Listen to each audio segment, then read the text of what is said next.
अंततः 3 घंटे के बाद, लगभग 3 घंटे के बाद जो है, वो इंडिया अलायंस की बैठक हो गई है और ख़त्म भी हो गई है और अब आकर के बाहर चर्चाएँ चल रही हैं कि इसमें हुआ क्या है? हुआ सचमुच क्या है? क्या कोई घोषणा हुई है? क्या कोई किसी संयोजक पद का तय हुआ? क्या सीट शेयरिंग कन्फर्म हुई है? क्या मुद्दों पर तय हुआ है? तो जिन क्रम से मैं बात कर रहा हूँ, उसी क्रम से अगर देखा जाए, तो संयोजक के नाम पे चर्चा नहीं हुई, कोई बहुत बड़ी बात सामने नहीं आई। शीट शेयरिंग पर सिर्फ इतना हुआ है कि जहाँ हम मजबूत हैं वहाँ काम करेंगे, यानी कि जो प्रशांत किशोर का फ़ॉर्मूला रहा है या और पहले के फ़ॉर्मूले रहे हैं जिस पे बाद में चर्चाएँ ज़्यादा होती रही हैं, उस पर थोड़ा-सा आगे बढ़े हैं और आगे मुद्दों की बात तो कोई हुई ही नहीं है। हुआ क्या है?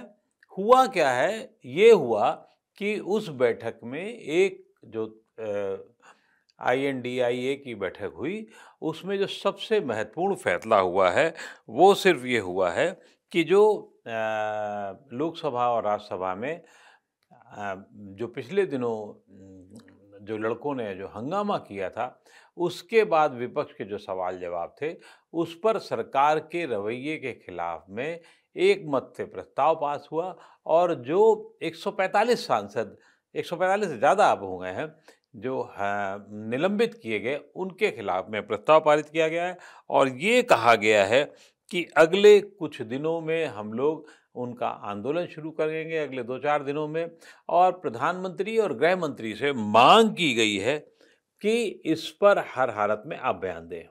यानी कि जो बहुप्रतीक्षित बैठक थी INDIA की, उसमें फैसला सिर्फ और सिर्फ ये हुआ कि ये मांग किया जाएगा। तो क्या ये बैठक इसलिए बुलाई गई थी कि उसकी निंदा की जाए, या ये इसलिए बुलाई गई थी कि हम इसके विरोध में आगे आंदोलन करेंगे? मेरा ख्याल से सवाल और जवाब, इसका जो जवाब है वो ना में है। और इस ना के ये काम अगर करना था, ये सब तो आज दोपहर की बैठक के बाद या बाद में भी एक बयान जारी करके हो सकता था, सबके दस्तखत आ सकते थे उसमें, वो ज़्यादा आसान काम होता।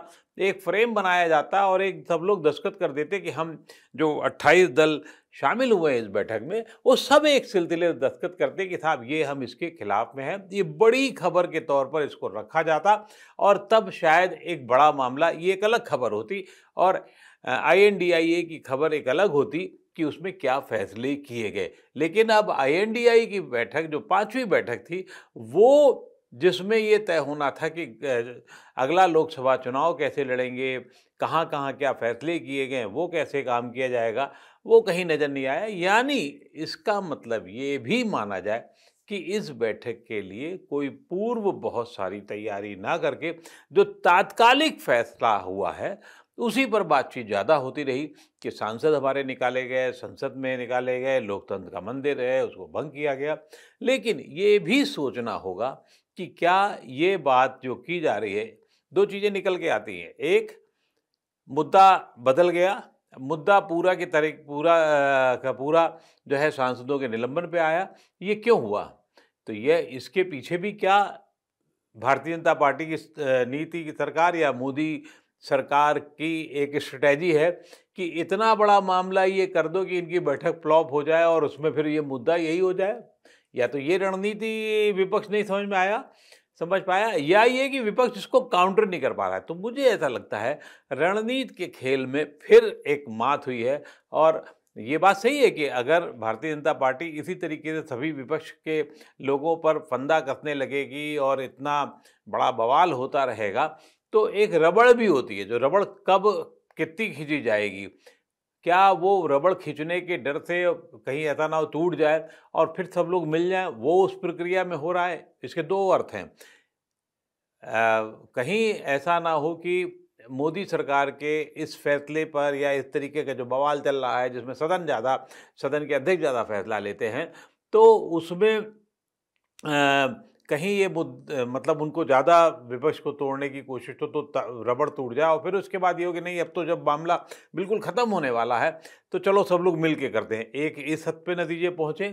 और दूसरा रणनीतिक मामला ये है कि ये भारतीय जनता पार्टी की रणनीति हो कि इस तरीके का मामला बनाया जाए तो ये बैठक में वो बात ना होने पाए जिसके लिए वो इकट्ठा हुए हों और बात ये हो। तो कुल मिला के यही लगता है कि दोनों ही बातें अपनी जगह सही हैं। इकट्ठा हो भी रहे हैं लोग, जो अभी तक रास्ते किनारे-किनारे थे उनके, वो धीरे-धीरे एक तरफ आ भी रहे हैं और ये भी सही है कि भारतीय जनता पार्टी अपनी रणनीति में भी सफल होती दिख रही है कि मुद्दा दूसरा हो गया है।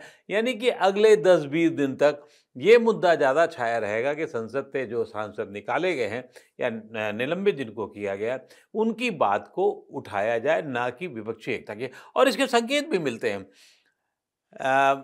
चाहे वो अरविंद केजरीवाल हों, चाहे और लोग हों, उन्होंने जो बयान दिया है, उससे साफ लग रहा है जेएमएम की जो प्रवक्ता थी या जो वहाँ पर नुमाइंदगी कर रही थी सांसद, उन्होंने भी कहा कि साहब शीट शेयरिंग होगी, प्रचार करेंगे और 20-1 दिन में फार्मूला निकल आएगा।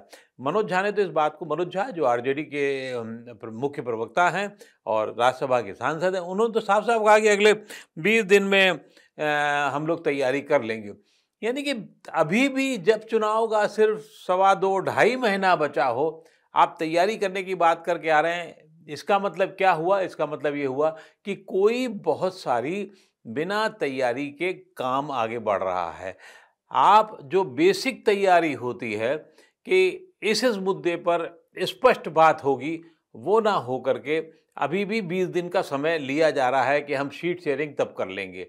20 दिन के बाद कितना समय बचेगा? पौने 2 महीने बचेंगे। मैं बार-बार दिन गिनती गिन रहा हूँ, 10 मार्च के बाद वाली स्थिति में हम लोग कैसे क्या करेंगे वाली स्थिति बन रही है यहाँ पर। 2.5 घंटे की इस बैठक के बाद में जब नेता निकल रहे हैं और उनसे जो बातचीत हो रही है, वो कोई बहुत बड़ी बात या साफ बात नहीं हो पा रही है। वो प्रधानमंत्री के रवैये पर चर्चा करते हैं एक तरफ और दूसरी तरफ प्रधानमंत्री के नाम पर भी चर्चा करते हैं। एक तरफ तो निलंबन में, सांसदों के निलंबन को लेकर के प्रधानमंत्री नरेंद्र मोदी की चर्चा होती है, वहाँ पर वो ज़्यादा समय खा लिया जाता है उसका। दूसरी तरफ प्रधानमंत्री इस गठजोड़ का कौन होगा? तो उसमें भी नाम ऐसा आया, वो नाम आया जो खड़गे साहब का आया कि था और रखा किसने? ममता बनर्जी ने। अब सवाल इसका किसी ने विरोध भी नहीं किया। तय बात है कि खड़गे साहब के नाम का कोई विरोध नहीं होना था। अगर राहुल गांधी का होता या किसी और का होता तो विरोध भी होता। लेकिन ये भी नहीं हुआ कि सहमति हुई हो। यानी कि एक संभावना बची रह गई कि आप इस नाम के आगे खेलेंगे। वो टेंटेटिव बात है और उसको खुद खड़गे साहब ने ये कह कर के ख़त्म किया कि जो अपनी प्रेस कॉन्फ्रेंस के बाद बैठक के बाद में जो बात की उन्होंने साफ कहा कि पहले एमपी तो चुन लें हम, फिर उसके बाद प्रधानमंत्री की बात होगी। यानी कि ये लगभग तय हो गया है कि खड़गे साहब का नाम सामने आने के बावजूद ये पक्का है कि बिना चेहरे के विपक्ष जो है वो चुनाव लड़ना चाहता है, सामूहिकता के आधार पर लड़ना चाहता है।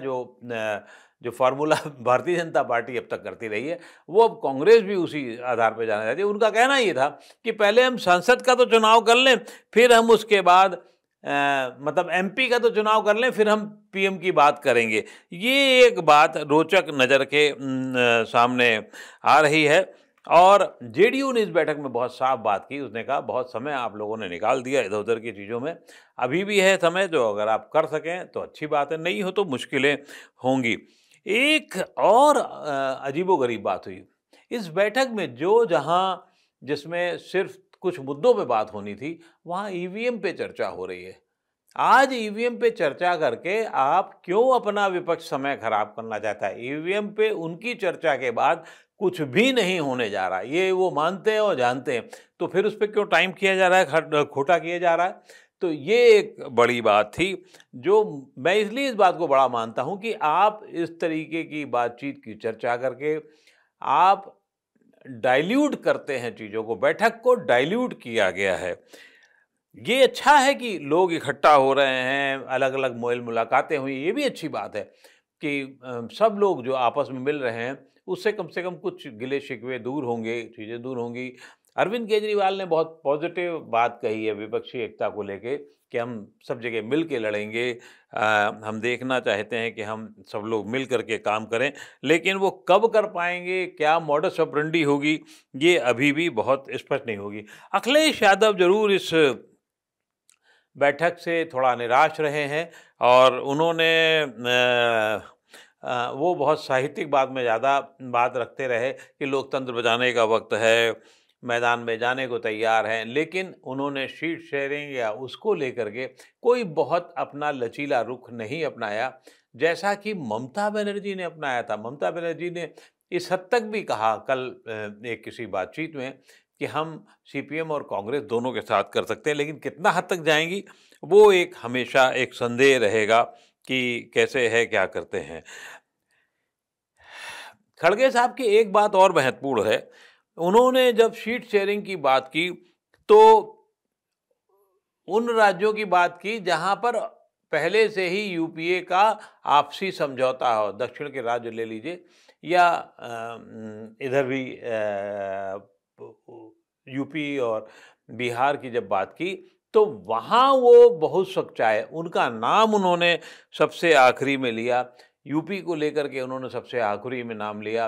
वो केरल की तो बात कर रहे थे, वो पश्चिम बंगाल की तो बात कर रहे थे, वो दक्षिण की तो बात कर रहे थे, लेकिन यूपी का नाम उन्होंने सबसे बाद में लिया। वो भी तब जब यूपी सबसे बड़ी स्टेट है, हम सब जानते हैं, जहां सबसे ज़्यादा पेचीदा मामला कांग्रेस को लेकर के होने जा रहा है।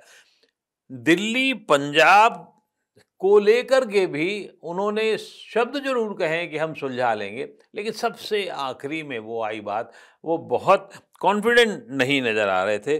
तो ये एक मोटा-मोटी जो बैठक के सामने हुआ, बहुत ज़्यादा इस बैठक में कोई ख़ास कुछ निकला नहीं है, लेकिन ये ज़रूर हुआ है कि दल जो हैं वो एक साथ आए हैं। अब कितनी जल्दी आगे चलते हैं, आगे बात करते हैं, आगे अपनी मॉडस ऑपरेंडी तय करते हैं चुनाव लड़ने की, ये ज़रूर देखना होगा। वैसे इस बैठक में टाइम को ज़्यादा एक मुद्दों को लेकर के जो बहुत आगे निकलना चाहिए, वो नतीजा नहीं आया है। जो चीज़ आई है, वो सिर्फ़ ये आई है कि एकजुट होने की एक कोशिश है और उसका काफ़ी कुछ श्रेय जो है भारतीय जनता पार्टी को दिया जाना चाहिए, क्योंकि आजकल जो संसद में हुआ है, उससे वो एकत्रित होने के लिए, एकजुट होने के लिए प्रेरित ज़रूर हुए होंगे। बहुत-बहुत शुक्रिया नवोदय टाइम्स पंजाब केसरी से जुड़े रहने के लिए।